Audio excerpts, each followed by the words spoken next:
তো বন্ধুরা, আমি আমার একটা বাজে ভিডিও কিছু 13 তারিখ থেকে সোশ্যাল মিডিয়ায় খুবই পরিমাণে ভাইরাল হচ্ছে। তো ভিডিওটা নিয়ে আমি খুবই লজ্জিত।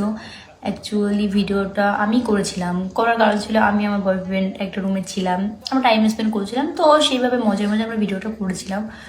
তো করার পর সেই ভিডিওটা তখন সোশ্যাল মিডিয়া আমাদের খুবই কাছের একটা বন্ধু আমাদের সাথে বেইমানি করে ভিডিওটা ভাইরাল করে দিয়েছে।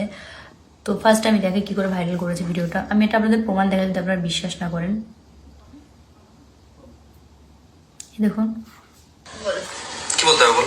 যে আমার আর শফিকের যদি ভিডিও যদি পোস্ট হ্যাঁ, তোর শফিকের ভিডিও যদি আমার ফোন থেকে যদি পোস্ট হয় বা আমি যদি পোস্ট করি, এই ভিডিও তোমার চ্যানেল কারো কাছে নেই। হ্যাঁ আমার কাছে শফিকের কোনো নেই, আর কথা তাহলে তুমি তোর ফোন থেকে এডিট করে দিবা। হ্যাঁ হ্যাঁ হ্যাঁ তাহলে ভিডিও তো বলো যে আমার ভিডিওটা করার পরে তুমি এডিট করবা। হ্যাঁ, তোমার ভিডিও করার সব ডিলিট করে দেবো। হ্যাঁ, তো এডিট করবো মানে তোমার কোনো জিম্মেদারি নেই, টোটাল জিম্মেদারি আমার, হ্যাঁ। তাই তো? তাহলে এই ভিডিও যদি পোস্ট হয় তার জন্য দায়ী আমি রুবেল, আমি বলে দেবো। তো এই হচ্ছে রুবেল। এই রুবেল আমাদের খুব কাছের বন্ধু ছিল, যে ভিডিওটা নিয়ে সোশ্যাল মিডিয়ায় পোস্ট করেছিল। তো আমি তার বিরুদ্ধে কালকে সাইবারগ্রামে কেস করে এসেছি অলরেডি। আর এনাদের সঙ্গে আরো 2জন না 3জন জড়িত ছিল, তাদের বিরুদ্ধে আমি কেস করে এসেছি। তো কেস করে আসলে তারা আইন তো আইনের জায়গাটা নিচ্ছে। তো আমি তারপরও বলছি যে ভিডিওটার জন্য আমি অনেকই দুঃখিত, কিন্তু ভিডিওটা যেহেতু আমার মান সম্মান বা আমার ইজ্জত নিয়ে খেলা হয়েছে, সেহেতু ছেলেটাকে তো আমি ছাড়বোই না। ছেলেটাকে নিয়ে আমি কালকে আবার যাব ওদের যে বাড়ি, যেখানে ওই থানায় একটা ওর ভিতরে একটা কেস করতে। আর এই ভিডিও নিয়ে আমার এসপির কাছে যেতে, আমি এসপির কাছেও যাব, যাতে আমার যেহেতু ইজ্জত নিয়ে মানে সোশ্যাল মিডিয়ায় খেলা হয়েছে, সেহেতু ওকে আমি ছাড়বো না। তো আমার যতদূর অবধি যেতে হয় আমি যাব।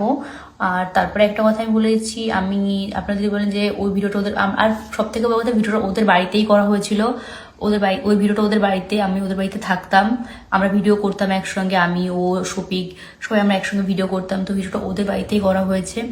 আর ওর বাপ মা বা ওর বোন, ওর বউ সবাই জানে ব্যাপারটা, সবাই হয়তো ওকে হেল্প করেছে। আর আমি যেহেতু ওর বিরুদ্ধে কেস করব, সেই কেস করাতে রুবেল, যদি তুমি মনে করো তুমি পালিয়ে যাবে, আমি তোমার বিরুদ্ধে একার নামে কেস করবো না, আমি তোমার বাবা মা, তোমার বোন, তোমার জামাইবাবু, তারপর তোমার বউ, আমি সবার নামেই কেস করবো যে তুমি একা পালিয়ে যাবা, তুমি আমার মান সম্মান নিয়ে, আমার ইজ্জতে সোশ্যাল মিডিয়ায় কোনো মান সম্মান রাখুনি।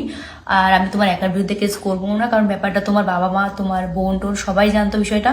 তো আমি সবার নামেই কেস করবো, শুধু তোমার একার নামে করবো না। তুমি পালিয়ে গেলেও কোনো কোনো ব্যাপার না, তুমি যেতে পারো, তোমার বাপ মাকেও তুলে নিয়ে আসবে, তোমার বোনকে, তারপর তোমার বউকে, তোমার বোনের বরকে, সবার বিরুদ্ধে আমি কেস করবো। কারণ তোমরা পুরো আমার লাইফটাকে শেষ করে দিয়েছো, আমার আর কোথাও মুখ দেখানোর মতো কোনো জায়গা নেই, কোথাও আমি কোথাও যেতে পারছি না, আমার পুরো ঘরের মধ্যে বন্দি হয়ে থাকতে হচ্ছে। তো তুমি ভালো থেকো, এটাই বলবো। আর এমন কিছু করো না যে তোমার বিরুদ্ধে আমার আরো আরো কোনো উপর লেভেলে গিয়ে কেস করতে হয়। যতদূর করার আমি করছি, কারণ তোমাকে আমি কোনো কোনো কোনো কিছু বিনিময়ে তোমাকে আমি ছাড়ছি না। যত দূর অব্দি যাবো, আমি তোমাকে নিয়ে যত দূর অব্দি যেতে হবে